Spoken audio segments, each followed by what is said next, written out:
Yan, Kaliyon Channel, magpapalit tayo ng gearbox. Single washing machine.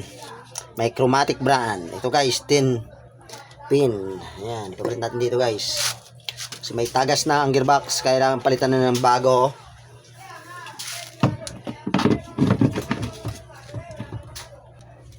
Yan na guys, i-screwhan natin. Bali, 4 lang ang screw dito. Ilalagay natin. Kailangan dito hihigpitan natin ng maigila or tama lang nga paghigpit, kasi pag nasobrahan sa paghigpit malulosted naman guys ang kinakapitan ng screw dahil plastic lang ito. Ano guys, tapos na nga. Yung guys, maglalagay rin tayo ng hose washing machine. Papalitan din natin kasi wala ng hose, sira na rin. Ganito guys, pag malaki yung kabila guys, itong tatalpak nyo, malaki ito kaysa ito yung sa taas, maliit. Ito guys, malawang. Yan. Pwede natin guys nababalik ta rin para sumikip. Yan. Kasi ang kabila niya na dulo, maliit. Tapos yung isa, malaki. Pwede natin magpalit. Pero guys, kailangan natin lagyan na muna ng pandikit para walang leak.